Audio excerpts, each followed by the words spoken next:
Today I was going to take you around the city, New York City that is, and I wanted to show you guys this one amazing bookstore called Kinokuniya, which is a Japanese bookstore. But I woke up really late and I still wanted to film and I still wanted to talk about Japanese, so here we are. I'm going to tell you about me learning Japanese and a few tips that I can give you guys about studying a new language, Japanese specifically, things like that. はじめまして。私はサシャです。日本語を勉強します。First tip that I can give anybody studying Japanese is to get some good textbooks. I'm taking Japanese in school, so I was assigned textbooks, but I really do think that these are a good purchase if you're studying Japanese on your own, which I'm sorry if you are, because it's really hard to do on your own, I believe. The one thing I've noticed is that you really gotta talk it out with people and practice with another person. I think that's the way it is with any foreign language. I think learning with someone else, at least if you're doing it on your own, would be a lot more helpful than just doing it by yourself. That being said though, back to textbooks. Textbooks I were assigned were the Genki line. This is a really great textbook because it comes with a CD. So just buying the textbook is, I think, enough to help you get a basic understanding of Japanese.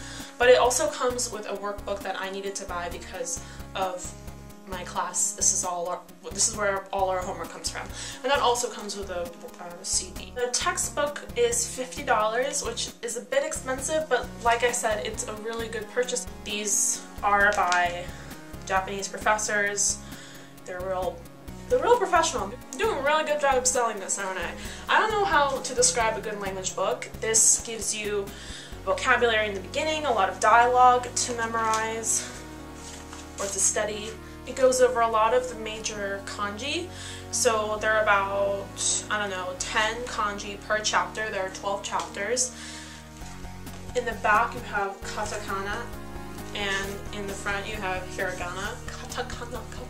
Katakana. Workbook is $24, so almost half the price of the textbook. So I wouldn't highly recommend it if you're on a budget, but I would if you're willing to pay the extra $24. My second tip for learning Japanese is to start learning the hiragana and katakana as soon as possible.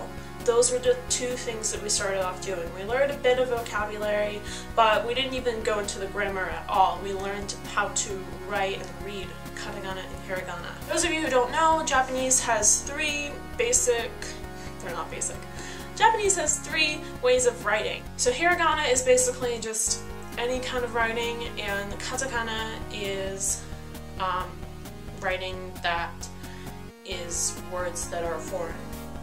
I'm really good at English, aren't I? The third way of writing is what makes Japanese really hard, and it's called kanji, which means Chinese letters. Kanji is basically everywhere in Japanese, and if you don't know the major ones, you probably are going to have a tough time reading things that are actually in Japan. Plus it's also difficult because you're basically learning Chinese characters at the same time as you're learning Japanese characters. But the important thing is that you at least learn hiragana and katakana so that you can write what you're learning to say as well and know how to read what's in the textbooks.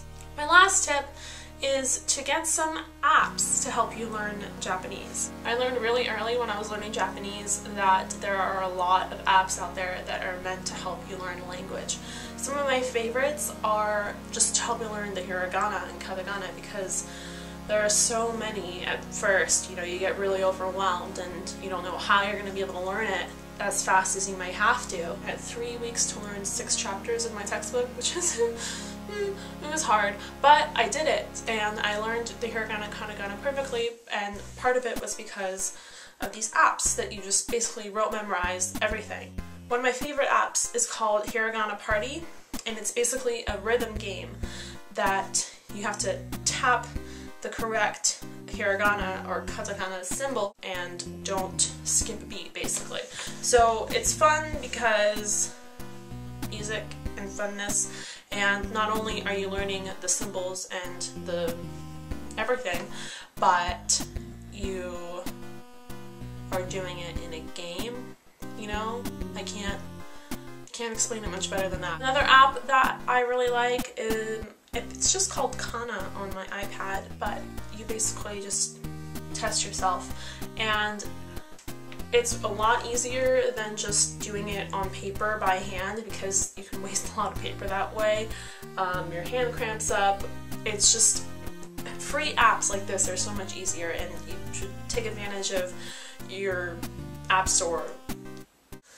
Alright, let's get into the point of the video where I don't know what else to say and I'm tripping up, so I should probably head out right now and study some Japanese.